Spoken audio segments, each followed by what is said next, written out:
আখারে রাত যখন একটা দুইটা তিনটে বাজবে গভীর রাত্রির দুয়ারটা আটকাবা, কেউ যেন ট্যান নেয়, অথবা ঘরটা মসজিদে যাবা, মসজিদে না যাও নিঝুম বাগানে যাও।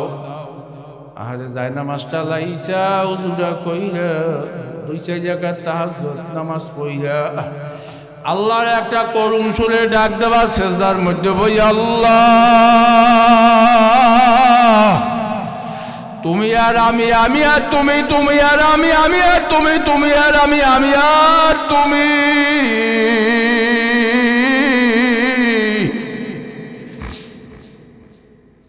আমি রাস্তা খুঁজিয়া পাইনি, আমি চাকরি পাইনি, আমি বড় বিপদে আছি, আমি বেকার অবস্থায় আছি।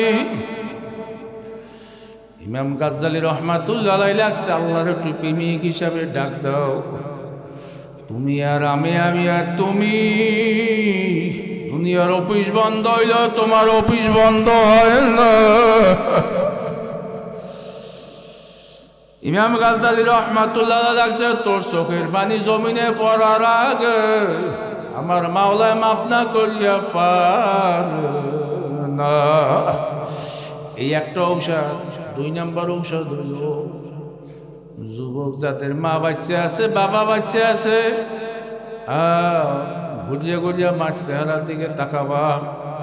কেতাবের ভিতরে আছে তুই মা বাবার জামা কাপড় ধুইয়া দিলি, মা বাবার জামা কাপড় পরিষ্কার করিয়ে দিলি না, যেন কাবার গেলা পরিষ্কার করলি। কইলে তুই মা বাবার চেহারার দিকে তাকাইলি না, যেন কাবার চেহারার দিকে তাকাইলি। জোরে বলি সবাই সুবহানাল্লাহ। মায়ে বলবে যে ব্যাপারটা কি, তুই আমার দিকে কেন তাকাও? মার আত্মারে নিজের মাথারে টাইনা বলবা, মা গো আমার লোকে একটু দোয়া করো। এক মাস যদি মায়ের চেহারার দিকে তাকাও, আর যদি মাথাটা যদি হাত বুলাইতে পারো, রাইফেলে গুলি তীর মিশইয়া যাইতে পারো। তোর মা বাপ যদি তোর জন্য চোখের পানি হালাইতে পারাও, আমার মাওলা দোয়া কবুল না করিয়া পার না। হুজুর আলাইহিস সালাতু ওয়াস সালাম যখন ইন্তেকাল করলো, আরে উমর রাদিয়াল্লাহু তাআলা খোলা তরোয়াল নিয়ে নামছে। কেউ বলতে পারবে না নবী ইন্তেকাল করছে, সহ্য করতে পারে না। সাহাবারা তাদের জীবনের চাইও আল্লাহর হাবিবকে বেশি ভালোবাসতে। কথা ঠিক না ঠিক? আল্লাহু আকবার। বেলাল রাদিয়াল্লাহু তাআলা আনহু মদিনাতে বাইর হইয়া গেল, নবী যেই শহরে নাই বেলাল ওই শহরে আর থাকবে না। বাদান বেলাল আর নবীর ইন্তেকালের 8 বছর পর মদিনায় আছে, তাও উমরের আহ্বানে আসে আবার চলে গেছে। নবীর বিচ্ছেদ বেদনা সহ্য করতে পারে না। অনেক সাহাবা দোয়া করছে যে এই চক্ষু দিয়ে নবীরে দেখুন না, ওই চক্ষু আর থাকা লাগবে, অন্ধ হয়ে গেছে। সাহাবারা পাগলের মতন সহ্য করতে পারে না, চিল্লায় নবীর বিচ্ছেদের বেদনা সহ্য করতে পারে না। আরে আল্লাহর হাবিবে কিন্তু আনুষ্ঠানিক কোনো জানাজা পড়ানো হয় নাই, কারণ আল্লাহর হাবিবের জন্য দোয়া করবে, তার সামনে রেখে ইমামতি করবে এই লোকটা পৃথিবীতে কেডা? কথা ঠিক না ঠিক?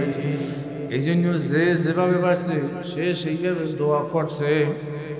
আর 2 দিন পর যখন আল্লাহর হাবিবকে যখন কবরের ভিতরে রাখা হইল, উমর রাদিয়াল্লাহু তাআলা কবরের ভিতরে নামিয়া বলতে আসি, ইয়া রাসূলুল্লাহ, ইয়া হাবিবাল্লাহ, আপনাকে আমি তরোয়াল নিয়ে আসলাম হত্যা করার জন্য। আপনার সুন্দর চেহারা দেখা, আপনার রূপ দেখে আল্লাহর কালাম শুনে আমি মুসলমান হয়ে গেছি। ইয়া রাসূলুল্লাহ, ইয়া হাবিবাল্লাহ, আপনারা তো আর দেখবো না। এই কথা বলে আর কান্দে, ইয়া রাসূলুল্লাহ, ইয়া হাবিবাল্লাহ, আপনাকে হত্যা করতে আসলাম, আমার মনে পড়ে গেছে, আমারে মাফ করছেন কিনা। কান্দে, সহ্য করতে পারে না। সাহাবারা যখন উমর উঠাইল কবর থেকে, এইবার লাফ দিয়ে যখন আবু বকর কবরে নাইমা করুণ সুরে ডাক দিল, নবী গো, নবী গো,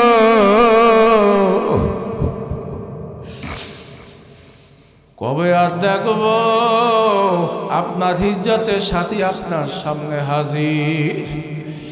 বাজান যেই সন্তান মা বাপরে বেশি ভালো পায় কবর থোয়ার পর বারবার বলে একটু মার চেহারাটা দেখবো, বাবার চেহারাটা দেখবো, কথা ঠিক না বেঠি? আখারে যখন আবু বক্কর যখন আল্লাহর হাবিব একটু চেহারাটা দেখবে, নাক মুখ দিয়া যখন কাপড়টা সরাইলো, দেখতে আছে আল্লাহর হাবিবের চোখ দিয়া পানি বাইয়া বাইয়া পড়তে আছে। আবু বক্কর ডাক দিয়ে বললে, বুঝেছি বুঝেছি,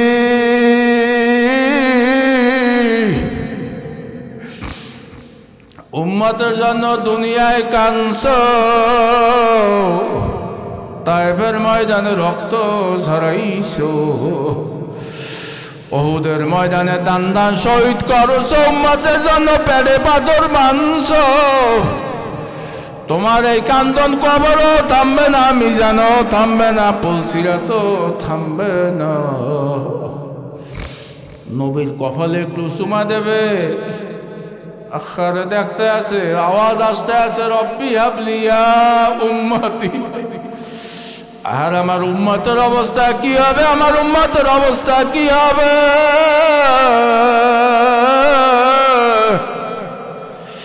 বাজান এই নবীর লেগিয়া কার কার মোহাম্মত লাগে, ভালো লাগে? আল্লাহ করে হাত জায়গায় নারায় তাকবীর।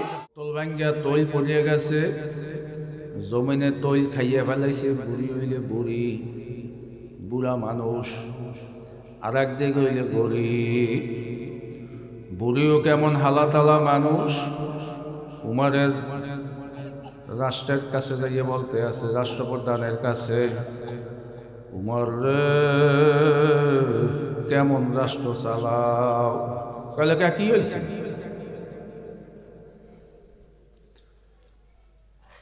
আমি বুড়া মানুষ, আমি কষ্ট করে একটু বাজার দিয়ে তৈল কিনছি, আমি পাক করবো। বোতল ভাঙ্গিয়া জমিনে পড়িয়ে গেছে, জমিনের সঙ্গে সঙ্গে তৈল খাইয়া ফেলাইছে। কেমন রাষ্ট্র চালাও? এই যেমন উমর তেমন হইল উমারের প্রজা। সুবহানাল্লাহ কইবেন না?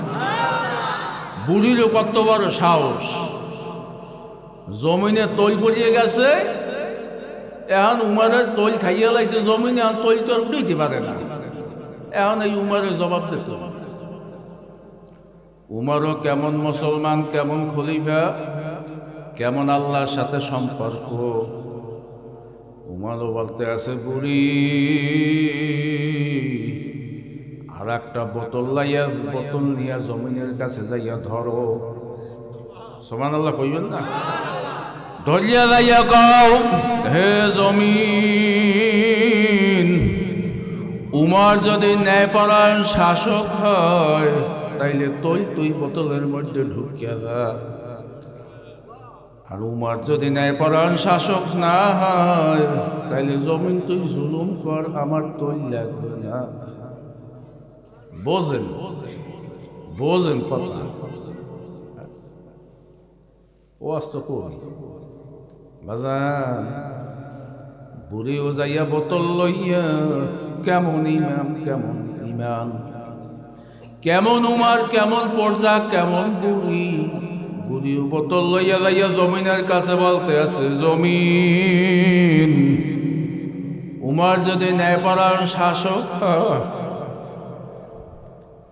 তাহলে তুই বোতলের মধ্যে ঢোক। বাজান কইতে দেরি নাই, তৈল আস্তে বোতলের মধ্যে ঢুকিয়ে গেছে। ধরে বলি সবাই সুবহানাল্লাহ।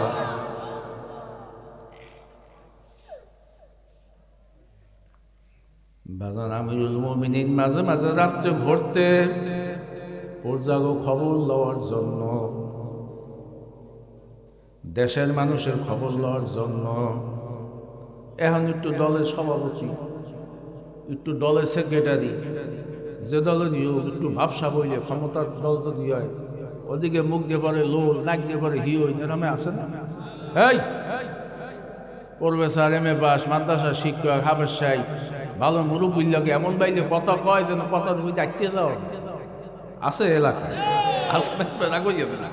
কি ভাব দলের একটু সাংগঠনিক, একটু ভাব, একটু গ্রাভিটি। একজন চেয়ারম্যানও না, একজন ওসিও না, একজনইও নও না। স্বাভাবিক একটা মানুষের যদি এই খেলায় ক্ষমতা হয়, উমর তামাম দুনিয়ার অর্ধেক শাসন করে, রাত্রে খবর লওয়ার জন্য বাহির হয়েছে। এই বর্মায় তো দেখলে সালাম দিই, ডরো ওদায় ভালো পাইয়া আছে না? না নাই। সব সালাম কি ভালো পাইয়া দেয়? সব চা কি ভালো পাইয়া খাওয়ায়? আমনো কথা কইবি না, আমরা সবাই এককালে ভালো পাইয়া চা খাওয়াই না, একটা খাওয়ান ওই সমাজ রক্ষা কথা মানে বুঝাইতে। সব সালাম কি খুশি হইয়া দেন? যে সময় মানুষের ঘুষ দেয় এ সময় একদিক দিয়ে করেন না, আল্লাহ ঠাড়া এখনো করো না কা, আমি সরিয়ে লই ঘুষটা নেও, আমি একটু সরিয়ে বা ঠাড়া বড় না কা, এই কইতে কইতে বাইরেন না। কিন্তু সালামটা তো এককালে বাড়ালি আসতেছে, উপায় নেই, আজকে আমি ঘটনা দিব না। আমিরুল মুমিনিন চিন্তা করলো, দিনে আমার মানুষ ভালো পায়, কিন্তু রাত্রে মন্তব্য কি? দেশের অবস্থা দেখি। এক ঘরে দেখতে আছে রাত্র গভীর, কান্নার আওয়াজ আসতে আছে। আমিরুল মুমিনিন ডাক দিছে, এই এত রাত্রে তোমার ঘরে কেন কান্নার আওয়াজ? ঘর থেকে মায় বলতে আছে, ওদের পেটে বড় খিদা। কইলে পাতিলি কি জাল দিতে আসো? কইলে ভাই তুমি কেডা, তোমায় তো চিনি না। পাতিলে জাল দিতে আসি পাথর, আর ছেলেদেরকে বলতে আসি আটা জাল দিতে আসি। কইলে কেন কেন আগে খাওয়াইতে পারো নাই? কইলে ঘরে আটা নাই, ঘুম নাই, কোনো খাবার নাই। পোলা বানারে ফাটকি দিতে আসি, দেখি ঘুমাইয়া পড়ে কিনা। ঘুমাইলে তো আর চাইবে না। কইলে কেন এত অভাব? কেটা কইতে আছে? দেশের রাষ্ট্রপতি, তারও তো চেনে না। বলতে আসি, কইলা ভাই আগের খলিফা আবু বক্করের আমলে আমার এই স্বামী যুদ্ধে যাইয়া তিনি ইন্তেকাল করছে, সেই থেকেই ঘরে অভাব, ইদানিং একটু বেশি অভাব। এই দেশের উমর আমাদের কোনো খোঁজ খবর লয় না। আমিরুল মুমিনিন উমর বলতে আছে, দেখি কিছু করা যায় কিনা। দৌড়াইয়া রাষ্ট্রীয় কোষাগারে গেছে। দারোয়ান যে বলতে আছে, অর্ডারি দারোয়ান, শিগগির রাষ্ট্রীয় বাইতুল মাল কোষাগার খোলো। ইমাম গজ্জালী রহমাতুল্লাহ আলাইহি লেখছে 80-90 কেজি 100 কেজি ওজনের বস্তা, আটার বস্তা। কইলে শিগগির আমার মাথায় আমার কান্দে উড়াইয়া দাও। কেটা কইতে আছে? উমর। কারে কইতে আছে? গেটে দারোয়ান রে, খাদ্য গুদামের দারোয়ান রে। দারোয়ান বলতে আছে, আমিরুল মুমিনিন আপনি এত বড় সাম্রাজ্যের মালিক, আল্লাহর হাবিবের খলিফা, দুনিয়াতে বসেই আপনি জান্নাতে সুসংবাদ পাইছেন, আপনি আটার বস্তা মাথায় লইবেন, এটা সম্ভব? আমরা সবাই লই, যা লাগে আমরা ব্যবস্থা করি।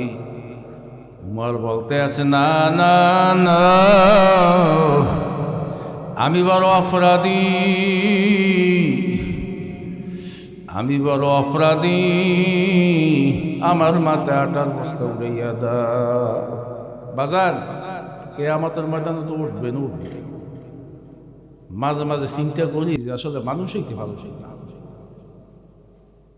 এই লাম্বা লাম্বা এই টুপি, এই দাড়ি, মাঝে মাঝে হিসাব নিকাশ করলে হিসাব করে কুলাইতে পারি না। পাল্লা দেয় দেবে তাও, পাল্লা দেয় দেবে তাও।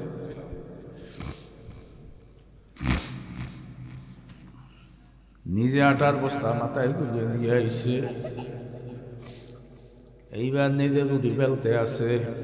আমিরুল মুমিনের রুটি বেলার যোগ্যতা ছিল, নিজে আটা জাল দিয়ে রুটি বেললে নিজে ভাজতে আছে। আবার সময় দারোয়ান সাথীদেরকে বলছে, অমুক বাড়ি অমুক জায়গায় যদি পারো একটা বকরি জবাই দিয়া রান্না করিয়া নিয়ে আসো। আমিরুল মুমিনিন নিজে রুটি বানাইল, রুটি হইয়া গেল, এদিকে বকরির গোশত নিয়ে আসলো। এইবার আমিরুল মুমিনিন দুই সন্তানের ডাক দিয়েছে, আয় আয় আয়, তোরা না খাওয়াও তোদের পেটে বড় ক্ষুধা। এই দেশের উমার তোদের খোঁজ খবর যেইভাবে লওয়া দরকার লইতে পারে না।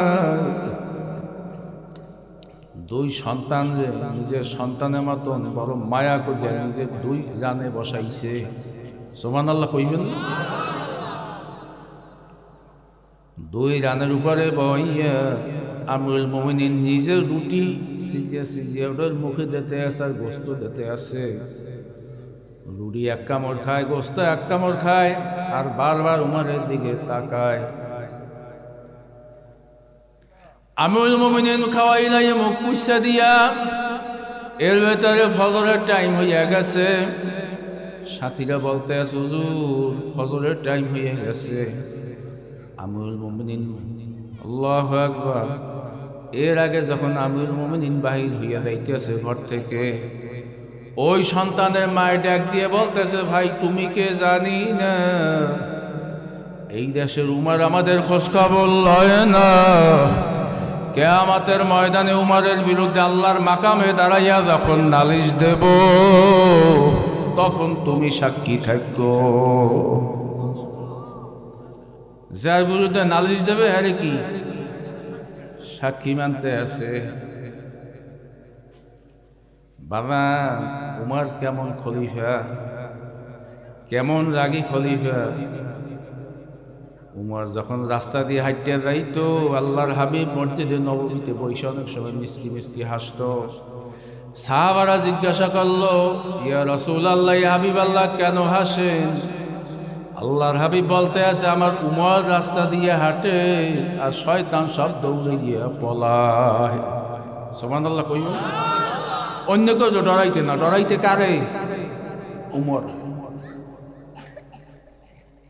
বাজান মদিনায় একবার ভূমিকম্প, মক্কা মদিনা থরথর হইয়া কাঁপতে আছে।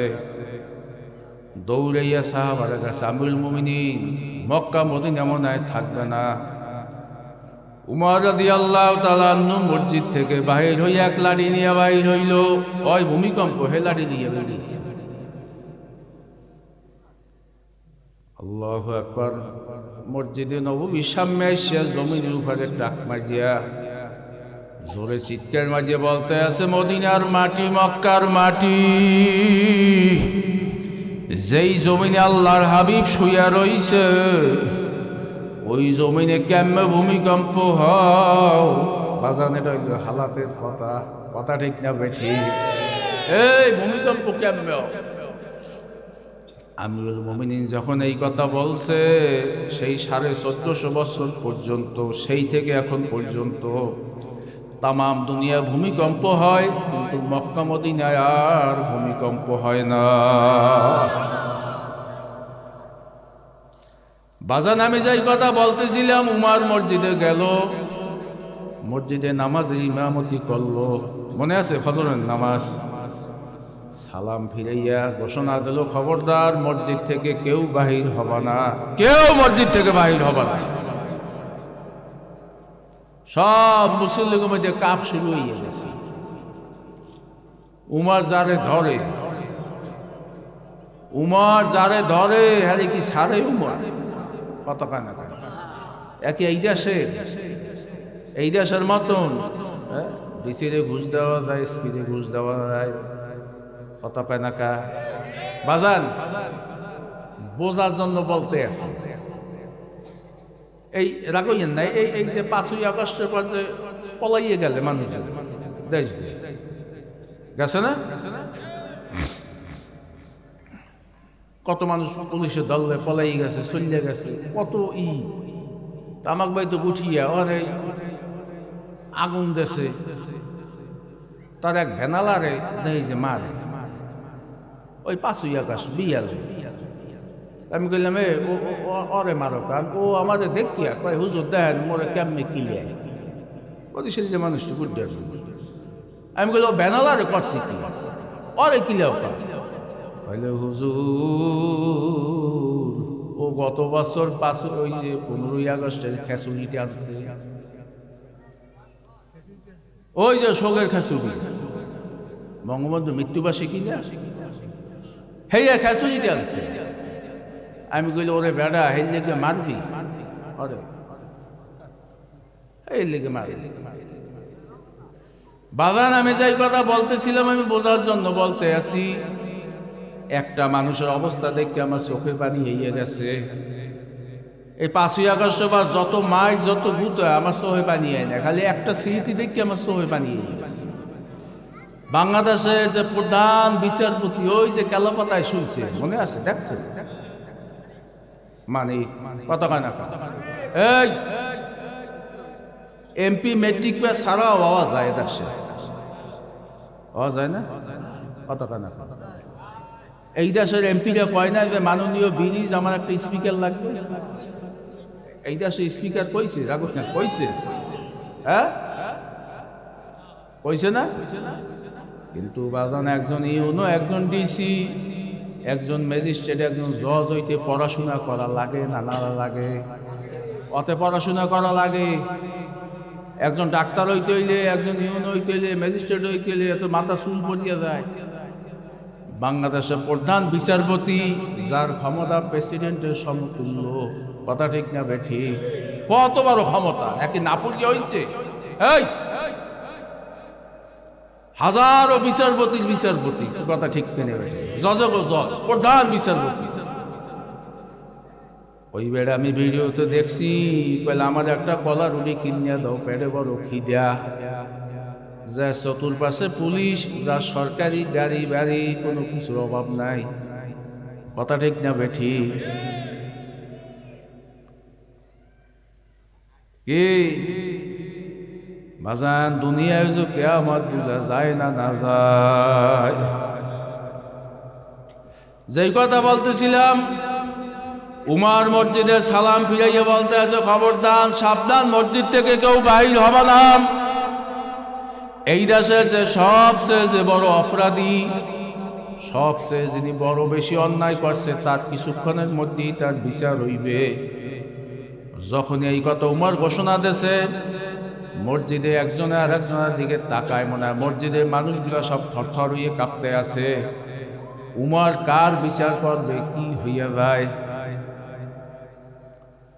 আমিরুল মুমিনিন এখন বলতে আছে, কালকে যে 2 সন্তান যে আমি গোস্ত রুটি খাওয়াইছিলাম, ওদেরকে এই মসজিদে নিয়ে আসো। যখনই আর মার কাছে যাইয়া বলতে আছে, মা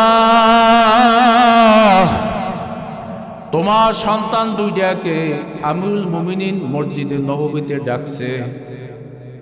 যখন এই কথা যাইয়া মার কাছে বলছে, মা এমনি চিৎকার লইয়ে কান্দ শুরু করছে। কালগো যাই বেড়া আশ করলি আমার সন্তান যে গোস্ত রুটি খাওয়াইলো, এই বেড়া এই দেশের উমরের কাছে যাইয়া নালিশ দিয়েছে। কি নালিশ দিয়েছে মন নাই? কিয়ামতের ময়দানে আল্লাহর দরবারে নালিশ দেবে, তুমি সাক্ষী থাকো। এই কথা বলার কারণে উমর এখন আমার বলাবো বিচার করবে। কি এই দেশে হারা যায়? কথা কানা, এই দেশে দোষ কইয়া বাঁচা যায়? বাজান আসলে না, 2 সন্তানকে যখন নিয়া না হইল, সমস্ত মানুষ তাকাইয়া রইছে। আমিরুল মুমিনিন উমর নিজের মাথার পাগড়ি খুইলা মসজিদ থেকে দাঁড়াইয়া গেল। এইবার নিজের পাগড়ি খুইলা গলায় একটা প্যাঁচ মারিয়া নিজের গলায় 2 সন্তানের ডাক দিয়েছে, আয় আয় আয়। গতকাল যখন আমি তোদেরকে গোস্ত রুটি খাওয়াইছিলাম, তোর মায়ে বলছিল এই দেশের উমরের বিরুদ্ধে কিয়ামতের ময়দানে আল্লাহর দরবারে দাঁড়াইয়া নালিশ দেবে। ও সন্তানের, আমি বড় অপরাধী, আমি পর্যা পালনে ব্যর্থ, আমি তোদের খোঁজখবর লইতে পারি না। এই পাগড়ির ফোট ধরিয়া টাইনে আমার মসজিদটা বাইর কর, কিন্তু আমাদের দুনিয়াতে শাস্তি দে। কিয়ামতের ময়দানে আল্লাহর দরবারে দাঁড়াইয়া আমি এই পর্যা পালনের হিসাব দিতে পারব না।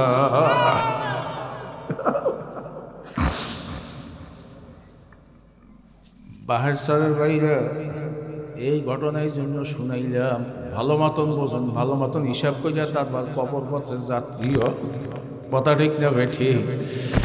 আজান প্রাইমারি হেডমাস্টার কিয়ামতের ময়দানে আল্লাহর দরবারে দাঁড়াই হিসাব দেওয়া লাগবে। তুমি যেই পড়ানো উচিত ছিল পড়াইছো কিনা, কতখানা মসজিদের ইমামের হিসাব দেওয়া লাগবে, মসজিদের সভাপতি হিসাব দেওয়া লাগবে, ঘরের বাবার হিসাব দেওয়া লাগবে, মায়ের হিসাব দেওয়া লাগবে, সালিশদারের হিসাব দেওয়া লাগবে কি লাগবে না?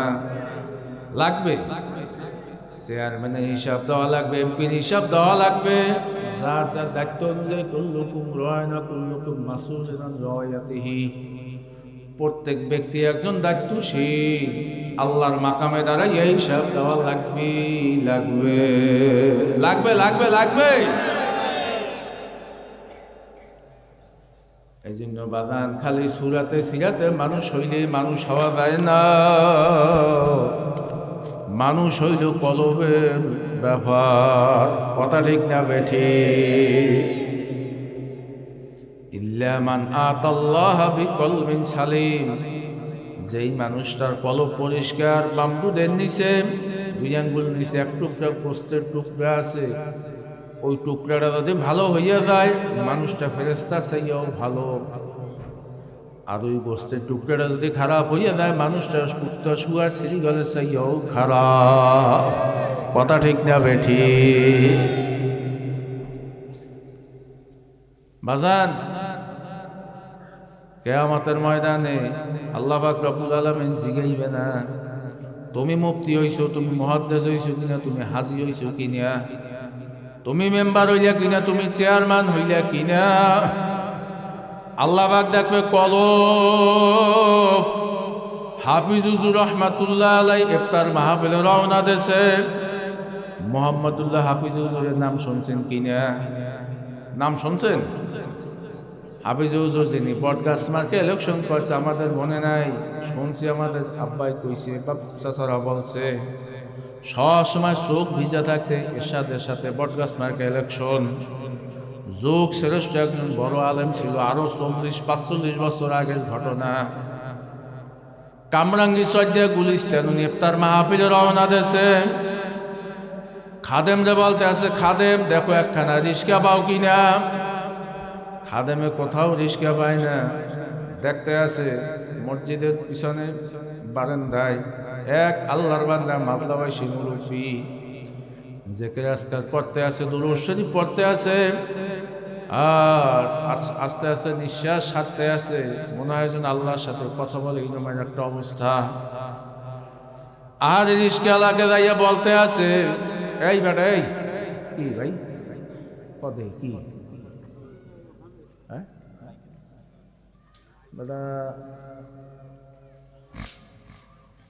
বাজান, আমি যাই কথা বলতে বলতে কষ্ট হয়। রিস্কাওয়ালাকে যাই বলতেছে, রিস্কাওয়ালা ভাই তুমি অমুক জায়গায় যাবা কিনা? কইলে না, আমি বড় ক্লান্ত, আমি রিজিকের জন্য সমস্ত দিন রিস্কা চালাইছি, আবার ইফতারের পর আবার তারাবির আগ পর্যন্ত আবার রিস্কা চালাবো। সাধারণ একজন রিস্কাওয়ালা, আমি এখন আর রিস্কা চালাবো না। বলে রিস্কাওয়ালা ভাই তোমার রিস্কায় মোহাম্মদুল্লাহ হাফিজ হুজুরে উঠবে। বলে কি? হাফিজ হুজুর রহমাতুল্লাহ আলাইহি বলতে আছে, খাদেম দেখো রিস্কা পাও কিনা। রিস্কাওয়ালাকে বলতে আছে, রিস্কাওয়ালা ভাই তুমি অমুক জায়গায় যাবা কিনা? বলে না, আমি বড় ক্লান্ত। বলে না, তোমার রিস্কায় মোহাম্মদুল্লাহ হাফিজ হুজুরে উঠবে। বলে কি? মোহাম্মদুল্লাহ হাফিজ হুজুরে যদি আমার রিস্কায় উঠে, আমি যত ক্লান্ত হয়ে আমি রিস্কা চালামো। রিস্কাওয়ালা ততই খুশি হইয়া মসজিদ যা যখন লাভ দিয়া বাইরে আইলো, বাইরে এই রিস্কের উপরে উঠে বলতে আছে, হুজুর পড়েন। মোহাম্মদুল্লাহ হাফিজ হুজুর রিস্কাওয়ালার দিক তাকাইয়া যখন রিস্কায় এক পাও দিল, আর রিস্কাওয়ালারে যখন সালাম দিল, সালাম দিয়ে এই খাদেমরে বলতে আছে, খাদেম সর্বনাশ, ঢাকা শহরে কোটি কোটি কোটির মতন মানুষ, এই বাংলাদেশেও তো কোটি কোটি মানুষ আছে। আমি মোহাম্মদুল্লাহ হাফিজের আমার মাওলা ইলহামের মাধ্যমে, আমার স্বপ্নের মাধ্যমে আমার বারবার দেখাইছে,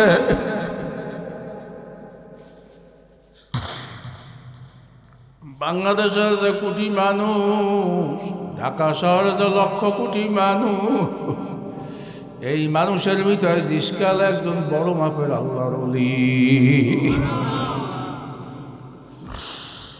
বরকে দ্বারা তা সমঝে দর নজরে হুশিয়ার হারাকে দপ্তরি মারফতে করে দেগা। বাজান আমার মাওলার কুদরত বোঝাবারও দায়, কথা ঠিক না বে ঠিক? বাজান একজন জাল্লাও আল্লাহর ওলি হইতে পারে না, না পারে? আর এই দেশের বড় আলেমের গলায় জাহান্নামের শিকল লাগতে পারে না, না পারে? বাজান একজন বদলা স্বরূপ আল্লাহর ওলি হইতে পারে না, না পারে? বাজান চরমনে আল্লাহর কুতুব চরমনে জমিনে শুয়ে রয়েছে, প্রায় বলতো যে মামলা তদবির নাই, ওই মামলার কিন্তু খালাস নাই। হাকিকত তো দুনিয়া বে খবর হ্যায়, দুনিয়া কি নমায়শ পর নজর।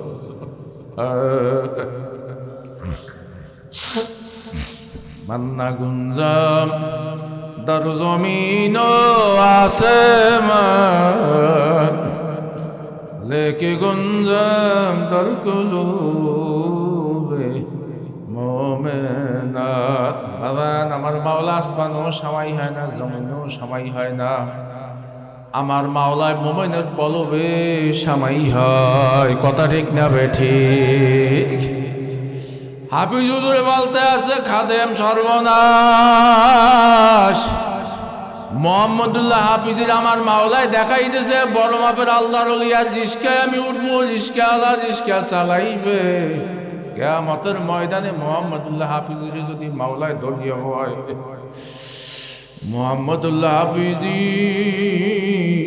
দুনিয়ার মানুষ না শুনলাম মাওলায় তো তোমারে চিনাই সালা।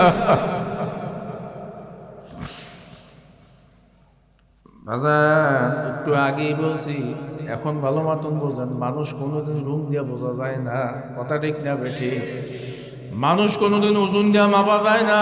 ইল্লা মান আতাল্লাহ বিকলবিন সালিম, মানুষ রঙে না ওজনে না, মানুষ হইলে তার কলবের ব্যাপার, অন্তরের ব্যাপার। কথা ঠিক না বেঠি? বাজান মাহফিলে আসছেন, মানুষ হওয়া লাগবে।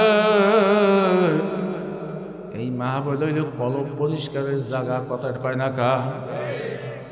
একটা ট্রেনিং এর জায়গা। নিজের জীবনের হিসাব নিলেন আর বারবার নিজেকে প্রশ্ন করেন, বারবার প্রশ্ন করবেন, প্রশ্নের জবাব দিতে হইবে। কিয়ামতের ময়দানে 5টা প্রশ্নের জবাব দেওয়া ছাড়া কোনো মানুষ সামনে এক বইতে পারবে না। কয়টা প্রশ্ন? এই কয়টা? কোন পথে আয় করছো, কোন পথে ব্যয় করছো? কি একশো জন্মে ধরা না? কোন পথে আয় করছো, কোন পথে ব্যয় করছো? নিজের এলেম অনুযায়ী আমল করছো কিনা? কোনটা ভালো কোনটা মন্দ আল্লাহ পাক মানুষে বোঝার তৌফিক দিয়েছে। কথা কয় না কা? যৌবনকাল কোন কাজে খাটাইছো? কথা ঠিক নেবে ঠিক? খুব ভালো মতন হিসাব করা লাগবে, যৌবনকাল কোন কাজে খাটাইছো? কথা ঠিক নেবে ঠিক?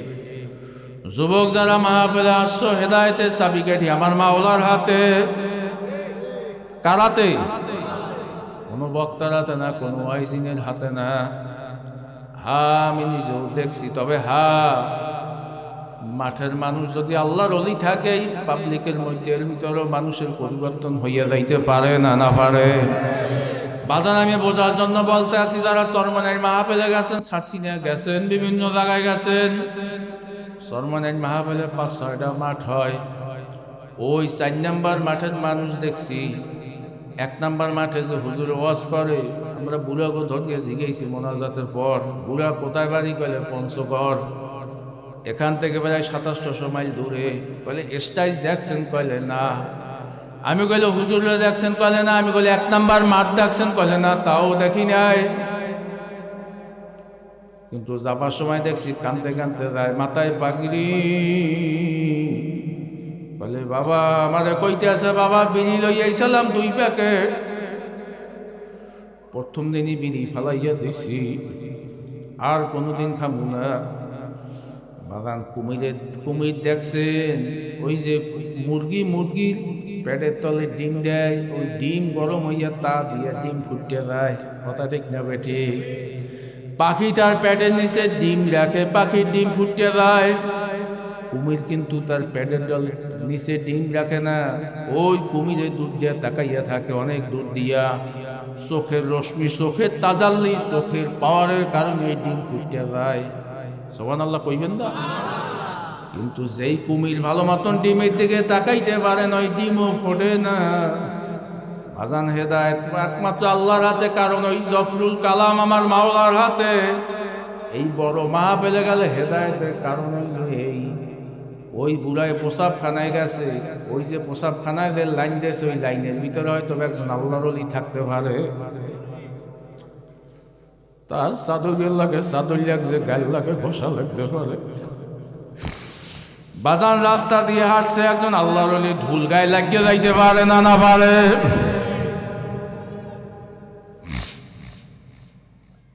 বাজান যেই নামাজের কাতারে খাড়াইছে, ওই কাতারে একজন মানুষ থাকতে, আল্লাহর ওলি থাকতে পারে না, না পারে?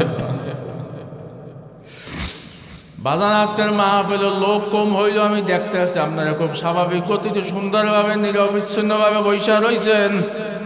আল্লাহর একটা আল্লাহ কইয়া ডাক দেন, আল্লাহ। আবার জোরে ডাক দেন, আল্লাহ। যখন এই মাহফিলে নিয়েই আসছো, হেদায়েতের মালা না পরাইয়া এই ময়দান থেকে কাউরে খালি হাতে বাড়ি নিও না। বাবা এই নতুন একটা বাজার, ভাই বাবুগঞ্জ বাজার, যদি 5 কেজি চিটা ধান নিয়ে ধান বিক্রি করতে পারবেন,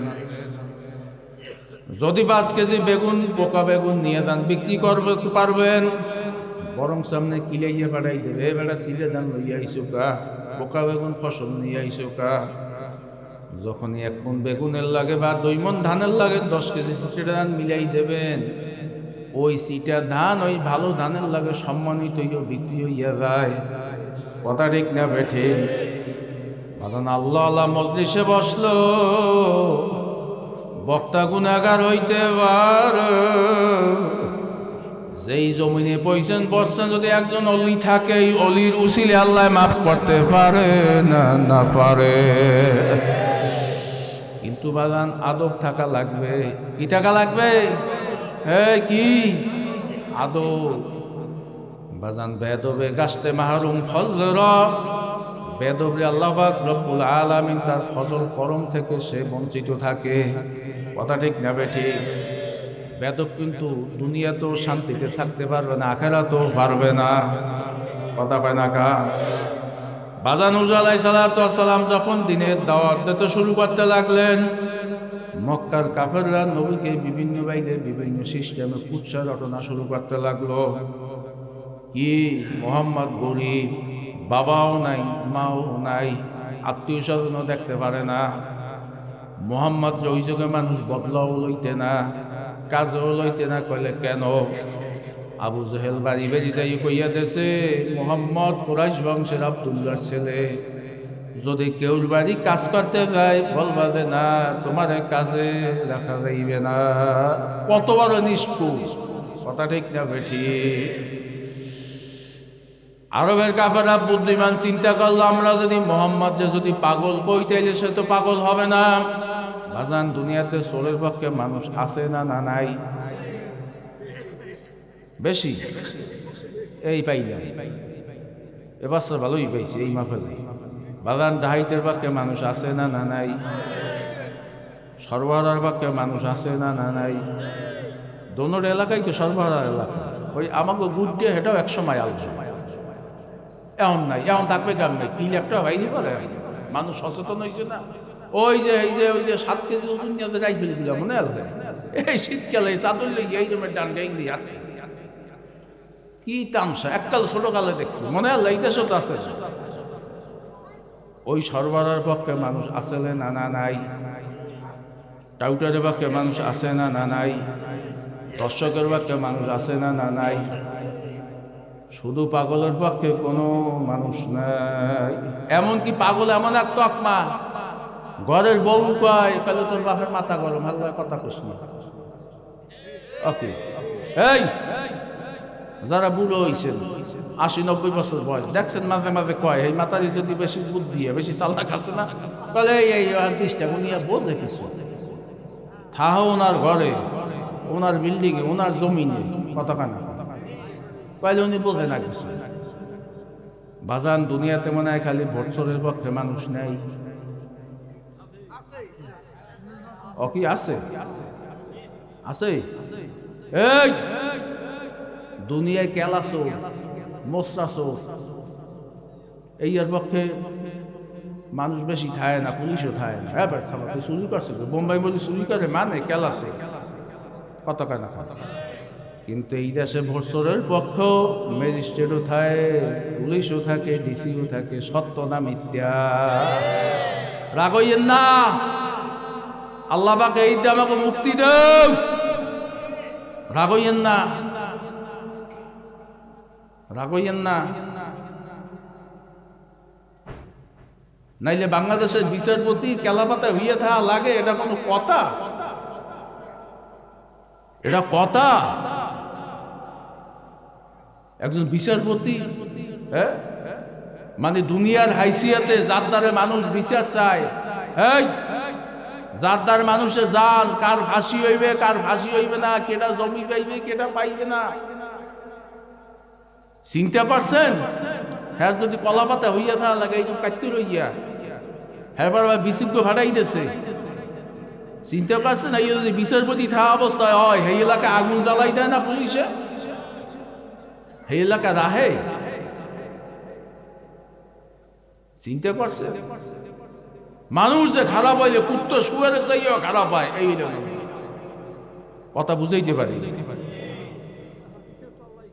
যেই কথা বলতেছিলাম বাজান চোরের পক্ষে কোনো মানুষ থাকে কিন্তু পাগলের পক্ষে কোনো মানুষ নাই এখন আরবের কাফেররা বুদ্ধিমান মোহাম্মদ যে পাগল উপাধি দেবে বাজান এই জমিনটা হইলে দাবি করলাম আমার এই বাহির সারে ইউনিয়নটার নাম কি দেহের গতি এই দেহের গতি ইউনিয়নের তহসিলদারও আমার পক্ষে এসিল্যান্ডও আমার পক্ষে আমার দাহিলা পর্চা সব আছে কিন্তু আপনারা সবাই আমার বিরুদ্ধে জমি হুজুরের নাওতে কিছু আমার আসে যায় না কথা ঠিক যাবে ঠিক সবাই আমার পক্ষে কিন্তু তহসিলদার এসিল্যান্ড আমার বিপক্ষে আমাদের দাহিলা পর্চা দেয় নাই জমি কি আমার হবে হইবে আরবের কাফেররা বুদ্ধিমান তারা চিন্তা করলো আমরা যদি মোহাম্মদ যে পাগল কই তাতে তো সে পাগল হবে না তাইলে বুদ্ধি কি একজন ডাক্তার আতায় যদি চিকিৎসা করাই যদি প্রেসক্রিপশন করান দেয় ব্যবস্থাপত্র করা দেয় লোকটা পাগল এই ব্যবস্থাপত্র আমরা মানুষের দেখাবো তাইলে তার কাছে আর মানুষ আসবে না কথা ঠিক না ঠিক বাজান আমি যদি পাগল হইতাম আমার ওয়াজে দাওয়াত দিতেন আমি চাকরি করতে পারতাম বাজান বড় দূরে রাখবো অসুখ হইলে 6 মাস 1 বছর 2 বছরও মানুষের সুযোগ দেয় সরকার কি সুযোগ দেয় না অসুস্থ ঘরে বইয়ে বইয়ে বেতন দেয় কথা ঠিক না ঠিক কিন্তু একবার যদি পাগলের সার্টিফিকেট দেয় পাগল ওই মানুষটার আর চাকরি থাকে না কথা ঠিক না ঠিক বাজান আরবে কাফেররা বুদ্ধিমান চিন্তা করলো আমরা যদি পাগল কই পাগল হবে না মক্কা থেকে 1000 মাইল দূর ইয়েমেনে এক ডাক্তারের নাম হইলে জেমার সে পাগলের চিকিৎসক পাগলের ডাক্তার মেন্টালের ডাক্তার তার কাছে যাইয়ে বলতে আছে আমাদের ভাতিজা মোহাম্মদ সে পাগল হইয়া গেছে তার চিকিৎসা করা লাগবে সব ডাক্তারে কিন্তু সব রোগী ধরে না ধরে এই আপনাদের বাহারসার হসপিটাল আছে হার্ট যদি বলো কইয়া যায় বা বেশি সিরিয়াস কইবে না না না শিগগির শেরে বাংলা মেডিকেলে নিয়ে যাও। বাজানো কানে এমার্জেন্সিতে নেওয়ার পর যদি দেখে সিরিয়াস করলে না না শিগগির ঢাকা মেডিকেলে নিয়ে যাও। কত কানা কান যদি সিরিয়াস হয় করে শিগগির লন্ডন বা সিঙ্গাপুর নিয়ে যাও। ডাক্তার যেমার বলতেছে রোগীর সিমটম কি, রোগী কেমন কথা বলে, আমি যে তার চিকিৎসা করবো, রোগীর অবস্থা কি বলো, কথা কইলে কেমন কথা কয়, পাগলে কতক্ষণ আসে কতক্ষণ কান্দে কতক্ষণ দৌড়ায়, এই পাগলে কোনো তাল ঠিক আছে? কথা কানা আছে? বলে ডাক্তার সাহেব এর চেয়ে সত্যবাদী আমরা আর কোনোদিন দেখি নাই। জোরে বলি সবাই সুবহানাল্লাহ। আরবের কাফেররা পাজি থাকলো, এই দেশের মানুষের মতন এইরকম পাজি আছে। কতখানি উদ্দেশ্য আল্লাহ পাগল বানাইবে, পাগল বানাইবে রাগ ডাকা, রাগ ডাকা শুধু একটা আওয়াজ, আল্লাহ বাদে কেহ মাবুদ নাই। এই 1 লাখ বা 2,24,000 পয়গাম্বর আইছে দুনিয়াতে, কত? 1 লাখ বা 2 লাখ, সবাই একটা আওয়াজ, একটা ডাক, একটা কথা, কি? লা ইলাহা ইল্লাল্লাহ। অত কি? আল্লাহ বাদে কেহ মাবুদ নাই।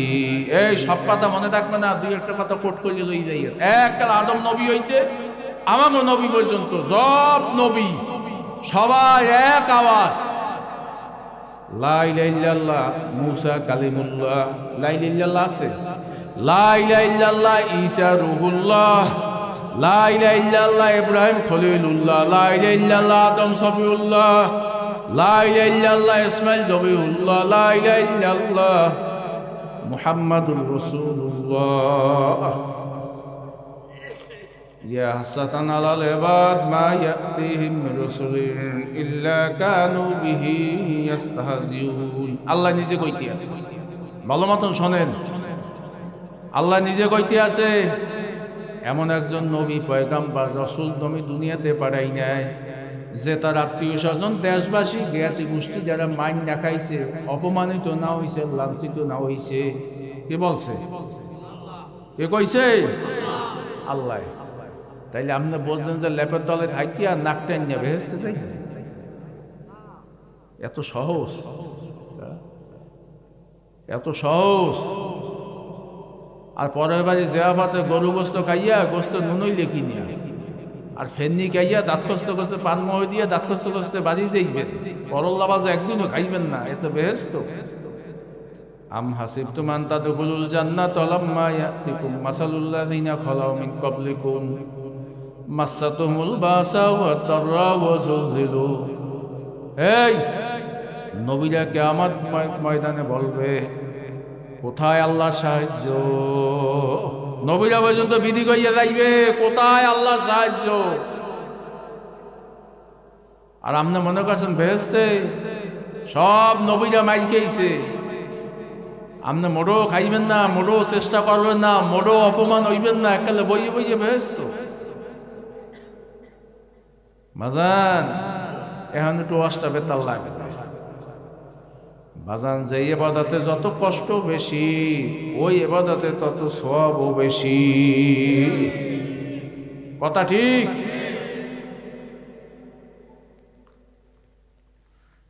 কয়লা আর কি গুণ আছে পাগলের?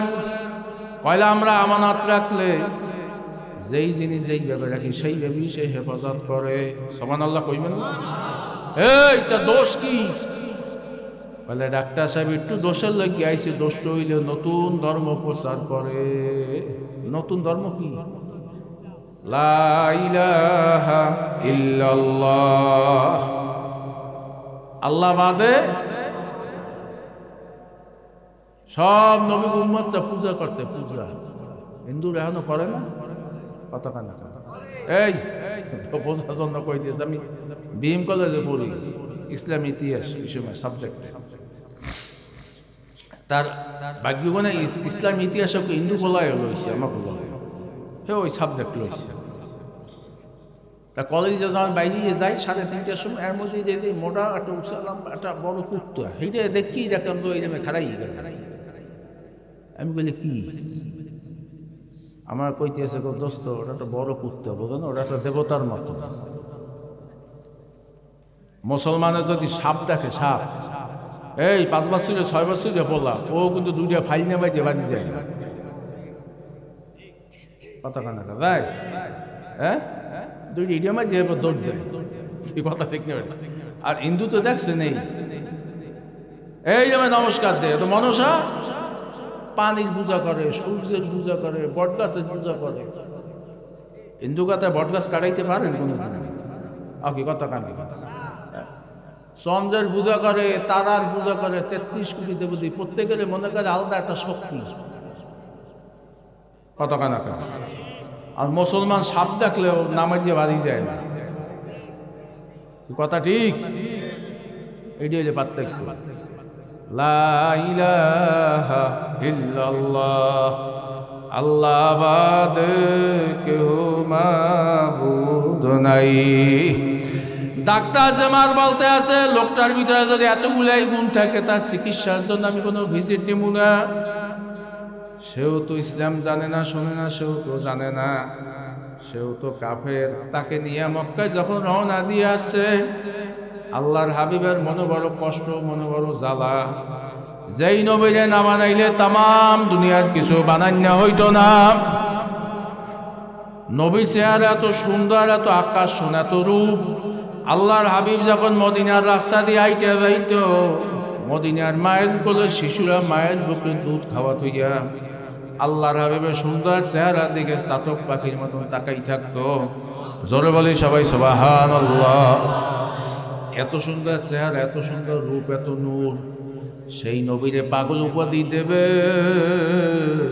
এটা কি নবী মানতে পারে কথা বানা কাম যেই নবীরে না বানাইলে তাম দুনিয়ার কোনো সৃষ্টি হইতো না আল্লাহ রাবে ঠিক পয়সা করবে এবং আমার পাগলের সার্টিফিকেট দেবে আগামীকাল থেকে আমার কাছে আর কোনো লোক আসবে না কথা ঠিক না বেঠি আরবের কাফেররা খুশি যে আজকে মোহাম্মদ যে পাগলের সার্টিফিকেট দেবে এই সার্টিফিকেট দুনিয়া থেকে যত মানুষ আসবে তাদেরকে এই সার্টিফিকেট দেখামু আল্লাহর হাবিব ডাক্তার জেমারে দেখতে ঠিক পাইছে এই ডাক্তার আমারে চিকিৎসা করবে খুতবা শুরু করছে আলহামদুলিল্লাহ আলহামদুলিল্লাহ নাহমাদুহু ওয়া নাস্তাঈনুহু ওয়া নাস্তাগফিরুহু ওয়া নু'মিনু বিহি ওয়া নাতাওয়াক্কালু আলাইহি মান ইয়াহদিল্লাহু ফালা মুদিল্লা লাহু ওয়া মান ইউদ্লিলহু ফালা হাদিয়া লাহু শেষ দুলাইনের অর্থ হইলেই আমার মাওলায় যারা হেদায়েত দেয় তাম দুনিয়ার মানুষ মিল্লা তারে গোমরা করতে পারে না জোরে বলি সবাই সুবহানাল্লাহ আর আমার মাওলায় যারে গোমরা করে তাম দুনিয়ার মানুষ মিল্লা তারে হেদায়েত দিতে পারে না কথা ঠিক না বেঠিক যখন এই 2 লাইন কথা কইয়া যখন ডাক্তার জেমার আল্লাহর হাবিবের দিকে একটু ঢেলা ঢালা চোখে তাকাইল এইবার ডাক্তার জেমার আল্লাহর হাবিবের দিকে তাকাইয়া আল্লাহ নিজের হাতটারে নিজের বাম হাতে ধইরা মাথাটারে নোয়াইয়া চোখ দুইটারে বুজু বুজু করিয়া আল্লাহর হাবিব দেবীকে এমন ভাবে মারলো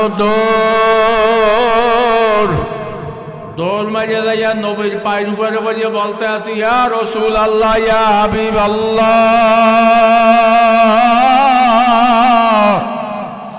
আমি শুধু একজন পাগলের চিকিৎসকই না একজন ডাক্তারই না আমি তাওরাত জব্বুর কিতাবের একজন বড় পণ্ডিত ইয়া রাসূল আল্লাহ ইয়া হাবিব আল্লাহ তাওরাত জব্বুর কিতাবে আখির জামানার নবীর ব্যাপারে যেইভাবে লেখা নিশ্চয় আপনার চেহারা সূরার আখলাক লাগে সব কিছু লাগে মেলতে আছে বলেন আপনি সত্য নবী কিনা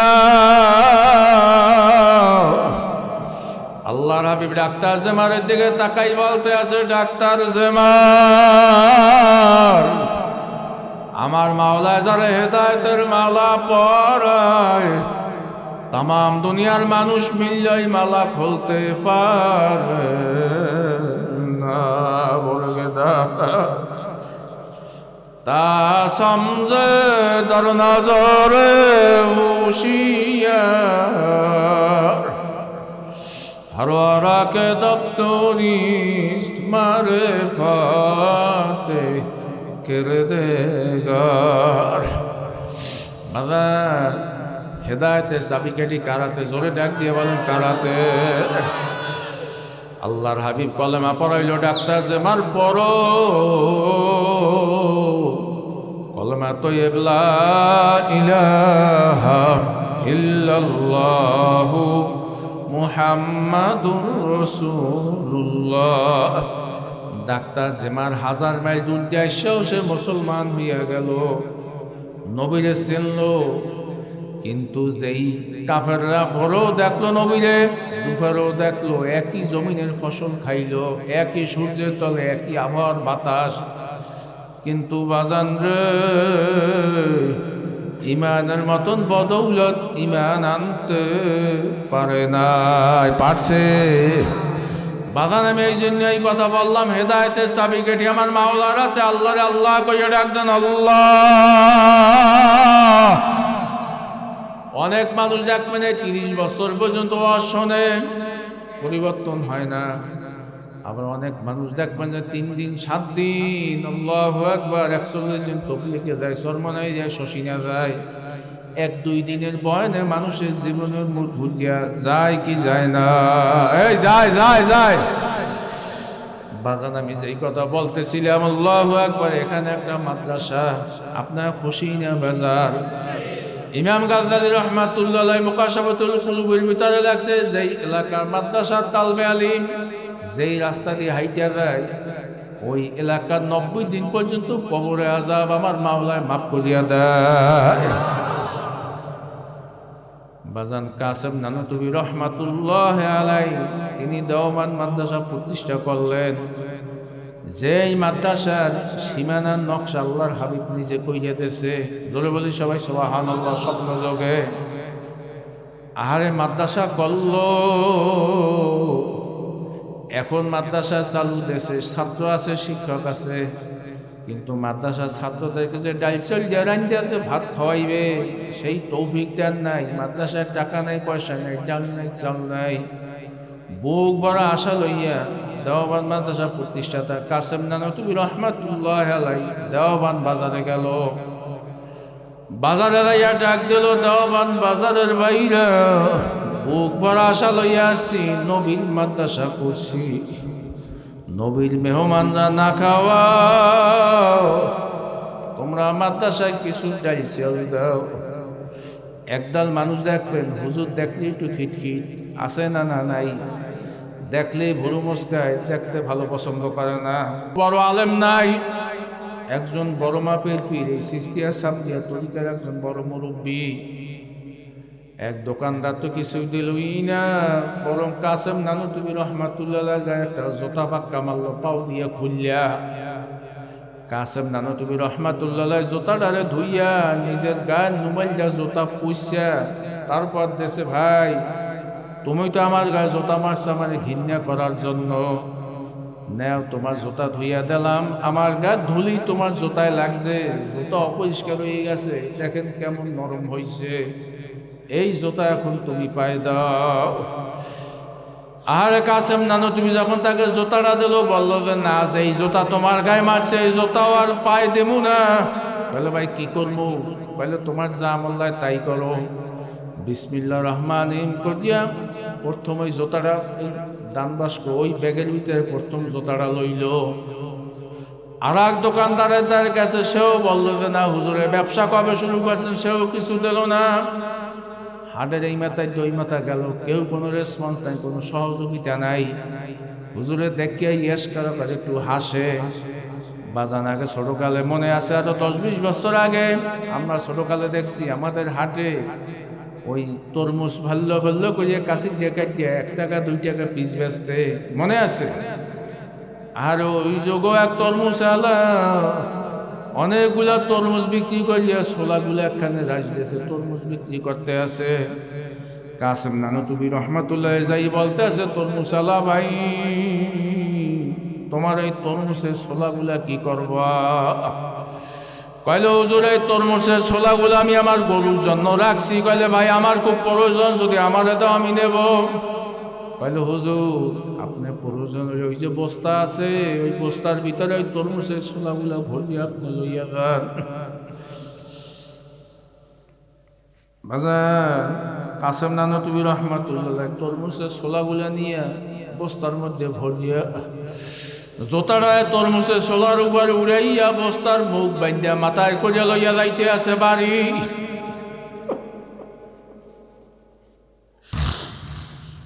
বাড়ি নিয়ে যখন বস্তা ফালাইল,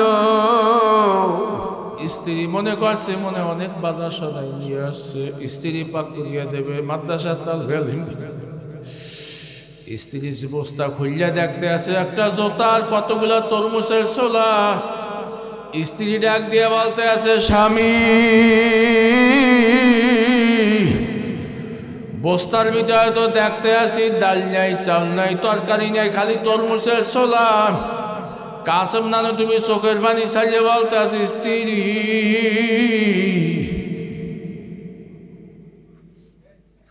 মাদ্রাসা উঠাইলাম, আমার মাদ্রাসার ছাত্র শিক্ষক না খাওয়া, নবীর মেহমানদার না খাওয়া, স্ত্রী আমিও না খাওয়া, কিন্তু আমার মন মানে না, আমি ছাত্রদের জন্য বাজারে গেছি, এই দেশের মানুষ আমারে চান্দা দেয় নাই। আল্লাহ স্ত্রী রে, ওই যে জোতাটা দেখো, ওই জোতাটা আমার গায়ে পাক্কা মারছে, ওই জোতাটা আমি নিয়ে আসছি। বলে স্ত্রী এই তরমুজের ছোলা পাক করিয়া দাও। কইলে স্বামী এই তরমুজের ছোলা কেমনে পাক করমু? কইলে নুন নাই, পেঁয়াজ নাই, মরিচ নাই, হলুদ নাই, কি দিয়ে এই তরমুজের ছোলা পাক করমু? কাসেম নানতুবি চোখের পানি ছাড়িয়ে বলতেছি, স্ত্রী আমার চেষ্টা আমি করছি, আমার কাম আমি করলাম, আমার মাওলার কাম এখন মাওলাই করবে। স্ত্রী তরমুজের ছোলা ছিলাইয়া কুচাইয়া বিসমিল্লার মশলা দিয়া চড়াইয়া দাও। কইলে স্বামী বিসমিল্লার মশলা কি? কইলে পানি দাও, পাতিলের নিচে আগুন দাও, তরমুজের ছোলা দিয়া ডাকনা দিয়া দুরূদ শরীফ বিসমিল্লার মশলা চড়াও। बुजुर्गी के नहीं हमको जरूर, गुलाम अबला बना ले खुदाया तो ही के तात हमसे तू क्या मानत ऐजा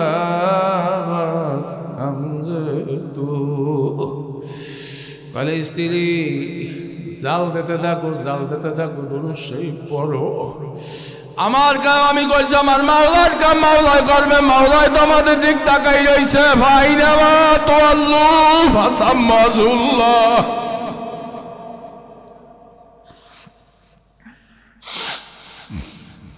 স্ত্রী জাল দিতে থাকো।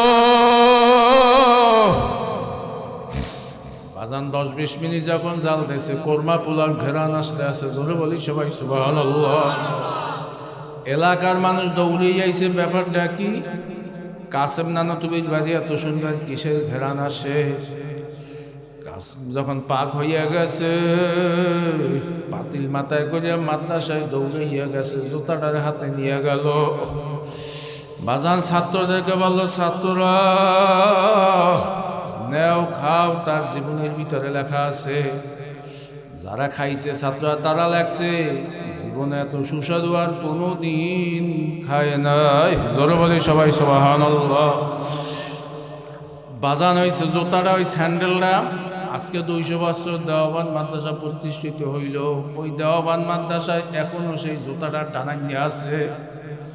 দেওয়াবান মাদ্রাসা প্রথম দান হইল একটা জুতার বাড়ি।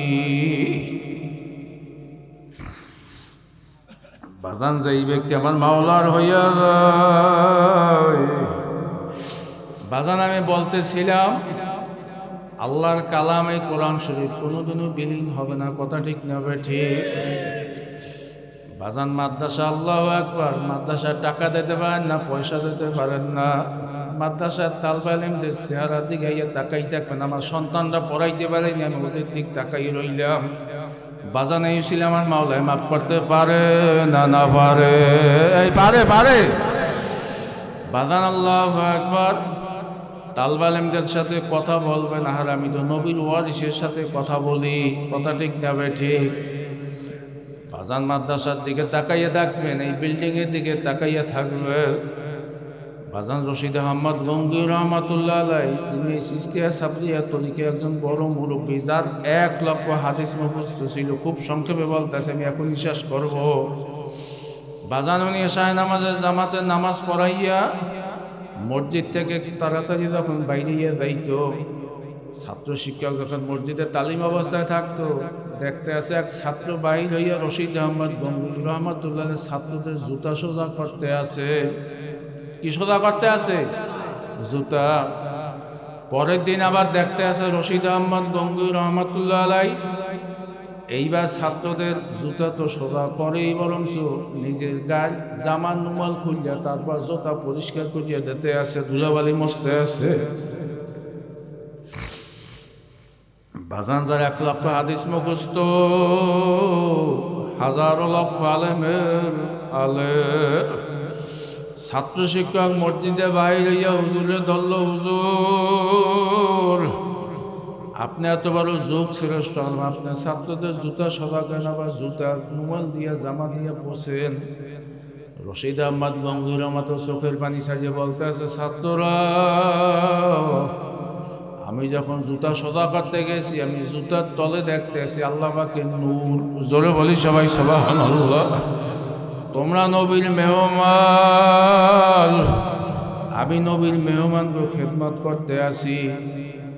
বাজান বিশ্বাস করবেন কিনা আমি জানি না, আমার বাড়ি বেশি দূরে না, এখান থেকে 5-6 কিলোমিটার দূরে, এই সময় 27 কিলোমিটার, এই সময় একবারে এদিকে গুঠিয়া কাছেই আমার বাড়ি, শঙ্করপুর গ্রাম গুঠিয়া।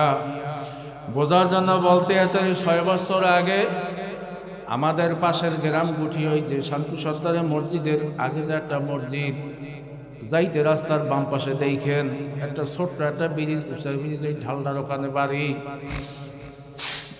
সবে তো রোজা আমাকে ডাক দিয়ে আনছে, হুজুর সে কি চলে, ওই হাফেজ সাহেবের ইমাম সাহেবের কবর ভাঙ্গিয়া গেছে। আমার আসতে দেরি হইলে আসরের সময় আসলাম, শরীর ক্লান্ত, পাইলে হুজুর কবরটা ভাঙ্গিয়া গেছে, লাশটা একবারে সোলা তাজা দেখা যায়। বাজান আমি বললাম একটু মাটি আর একটু সরাও, আর একজনের বলছি যে দেখো পার মুষ্টিটা খোলো। আমি তাকাই রাখলাম, নখ যেইভাবে হুবাহু ওইভাবে 6 বছর বড় নখ যেইভাবে ওইভাবেই আছে। জোরে বলি সবাই সুবহানাল্লাহ। মাথার চুল সাদা, এখনো সাদা, দাড়ি যেই রকমের ওই রকমের, আঙ্গুলের গিটগুলা যেই রকমের হুবাহু যেটা মানুষের মতন ওই রকমেরই দেখায়। বাজান আমি নিজের চেহারা দেখা, তখন সাংবাদিকরা ছবিও তুলছে, বেশি না 6-7 বছর আগের ঘটনা। আমি তখন হিসাব মিলাইলাম, রে মালিক, কিতাবে আছে হাফেজের লাশ আমার মাওলায় কবরে পচাই গেল। বাজান আমি আল্লাহর কসম করিয়া বললাম, আমি নিজে 6 বছর বা তার কাপড় টানিয়া দেখছি, যেইভাবে ওইভাবে কাপড় খালি একটু ডিসকালার হয়েছে মাটির রঙে, ওইভাবে শক্ত। কবরের মাটি তো আল্লাহর কালাম ভয় পাইলে হাফেজের সিনা ভয় পাইল। তুমি দুনিয়াতে বইয়া আলেমের লাগে তালবে আলেমের লাগে ইয়াসকারা করো রে যুবক, তোর কি ভয় নাই? তোরেও মাটিতে ছাড়বে না মুসাফির। বান্দগাটুরি বহু দূরে ঠিকানা, আসবে জানা কাল বেজানা কবর আখির ঠিকানা হাসাউফা তারা إذ انكشف الغبار عفرس ترجلك الحمار مسافر বান্দগাটুরি বহু দূরে ঠিকানা আসবে জানা কাল বেজানা কবর আখির ঠিকানা বাজান দুনিয়ার কোনো জিনিস হারাই গেলে বরিশাল পাওয়া যায়, কথা ঠিক না বেঠিক? বরিশাল না পাইলে ঢাকা পাওয়া যায়, ঢাকা না পাইলে আমেরিকা ইটালি জাপান উন্নত রাষ্ট্রে পাওয়া যায়। বাজান বাড়ির দরজা আম্মাও ঘুমাইয়া রইল, আব্বাও ঘুমাইয়া রইল, জোরের বাইরে ঘুমাইয়া রইল। চরমনাইর মাহফিলে গেলাম, টঙ্গীর ইজতেমায় গেলাম, ঢাকা গেলাম, কত লক্ষ লক্ষ মানুষ দেখি। আমার বাবার মতন একটা ভাঙ্গা গলার আওয়াজ, আপু আসো আসো। মার মতন একটা ভাঙ্গা গলার ডাক, মা আসো আসো। দুনিয়ার কোন আওয়াজের লাগে মিল নাই, কথা ঠিক না বেঠি?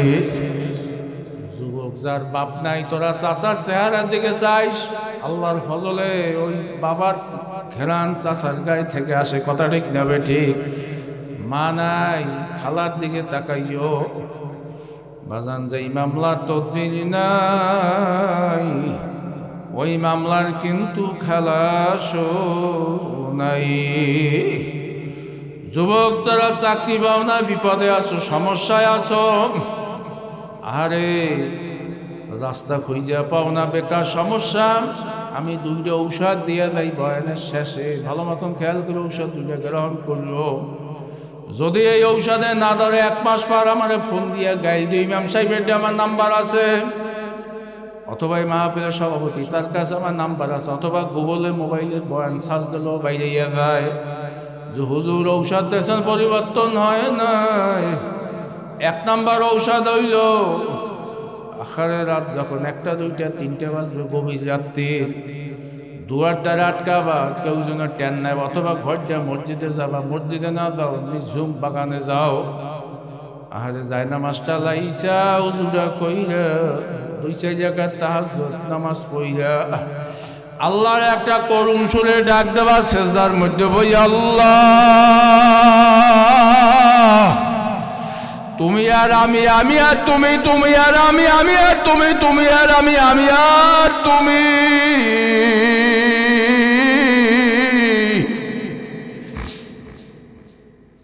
আমি রাস্তা খুঁজিয়া পাইনি, আমি চাকরি পাইনি, আমি বড় বিপদে আছি, আমি বেকার অবস্থায় আছি।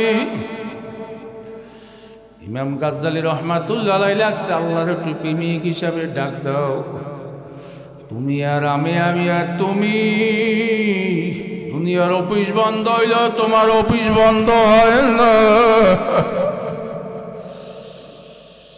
ইমাম গাজ্জালী রহমাতুল্লাহ লাগছে, তোর চোখের পানি জমিনে পড়ার আগে আমার মাওলায় মাপ না করিয়া পার না। এই একটা ঔষধ। 2 নাম্বার ঔষধ হইল যুবক যাদের মা বাচ্চা আছে, বাবা বাচ্চা আছে, ঘুরিয়া ঘুরিয়া মার চেহারার দিকে তাকাবা। কেতাবের ভিতরে আছে, তুই মা বাবার জামা কাপড় ধুইয়া দিলি, মা বাবার জামা কাপড় পরিষ্কার করিয়া দিলি না, যেন কাবার গেলাপ পরিষ্কার করলি। কইলে তুই মা বাবার চেহারার দিকে তাকাইলি না, যেন কাবার চেহারার দিকে তাকাইলি। জোরে বলি সবাই সুবহানাল্লাহ। মায়ে বলবে যে ব্যাপারটা কি, তুই আমার দিকে কেন তাকাও? মার আত্মারে নিজের মাথারে টাইনা বলবা, মা গো আমার লোকে একটু দোয়া করো। 1 মাস যদি মায়ের চেহারার দিকে তাকাও, আর যদি মাথাটা যদি হাত বুলাইতে পারো, রাইফেলে গুলি তীর মিশইয়া যাইতে পারো, তোর মা বাপ যদি তোর জন্য চোখের পানি হালাইতে পারাও, আমার মাওলা দোয়া কবুল না করিয়া পারে না। হুজুর আলাইহিস সালাতু ওয়াস সালাম যখন ইন্তেকাল করলো, আরে উমর রাদিয়াল্লাহু তাআলা খোলা তরোয়াল নিয়ে নামছে। কেউ বলতে পারবে না নবী ইন্তেকাল করছে, সহ্য করতে পারে না। সাহাবারা তাদের জীবনের চাইও আল্লাহর হাবিবকে বেশি ভালোবাসতে। কথা ঠিক না ঠিক? আল্লাহু আকবার। বেলাল রাদিয়াল্লাহু তাআলা মদিনাতে বাইর হইয়া গেল। নবী যেই শহরে নাই, বেলাল ওই শহরে আর থাকবে না। বাদান বেলাল আর নবীর ইন্তেকালের 8 বছর পর মদিনায় আছে, তাও উমরের রাহাবানে আসে আবার চলে গেছে। নবীর বিচ্ছেদ বেদনা সহ্য করতে পারে না। অনেক সাহাবা দোয়া করছে যে এই চক্ষু দিয়ে নবীরে দেখুন না, ওই চক্ষু আর থাকা লাগবে, অন্ধ হয়ে গেছে। সাহাবারা পাগলের মতন সহ্য করতে পারে না, চিল্লায়, নবীর বিচ্ছেদের বেদনা সহ্য করতে পারে না। আরে আল্লাহর হাবিবে কিন্তু আনুষ্ঠানিক কোনো জানাজা পড়ানো হয় নাই, কারণ আল্লাহর হাবিবের জন্য দোয়া করবে, তার সামনে রেখে ইমামতি করবে এই লোকটা পৃথিবীতে কেডা? কথা ঠিক না ঠিক? এই জন্য যে যেভাবে পারছে সে সেইভাবে দোয়া করছে। আর 2 দিন পর যখন আল্লাহর হাবিবকে যখন কবরের ভিতরে রাখা হইল, উমর রাদিয়াল্লাহু তাআলা কবরের ভিতরে নামিয়া বলতে আসি, ইয়া রাসূলুল্লাহ, ইয়া হাবিবাল্লাহ, আপনাকে আমি তরোয়াল নিয়ে আসলাম হত্যা করার জন্য। আপনার সুন্দর চেহারা দেখে, আপনার রূপ দেখে, আল্লাহর কালাম শুনে আমি মুসলমান হয়ে গেছি। ইয়া রাসূলুল্লাহ, ইয়া হাবিবাল্লাহ, আপনারা তো আর দেখবো না। এই কথা বলে আর কান্দে, ইয়া রাসূলুল্লাহ, ইয়া হাবিবাল্লাহ, আপনাকে হত্যা করতে আসলাম, আমার মনে পড়ে গেছে, আমারে মাফ করছেন কিনা। কান্দে, সহ্য করতে পারে না। সাহাবারা যখন উমর উঠাইল কবর থেকে, এইবার লাফ দিয়ে যখন আবু বকর কবরে নাইমা করুণ সুরে ডাক দিল, নবী গো, নবী গো,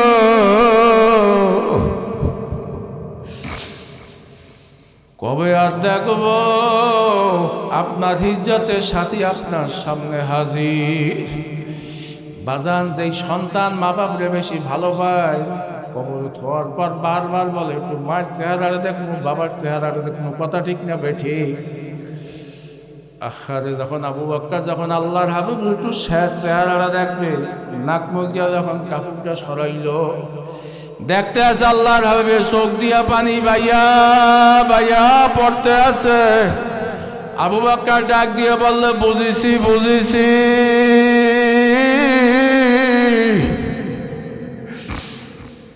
উম্মতের জন্য দুনিয়ায় কাঁদছো, তায়েফের ময়দানে রক্ত ঝরাইছো,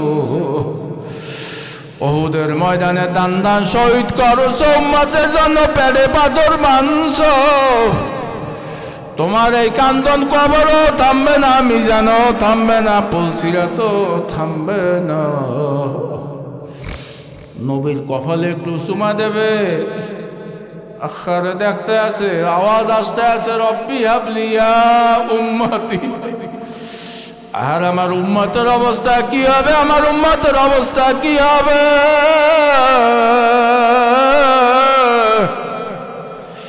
বাধা নেই। নবী লেগিয়া কার কার মোহাব্বত লাগে, ভালো লাগে, আল্লাহ হাত জায়গায় নারায় তাকবীর।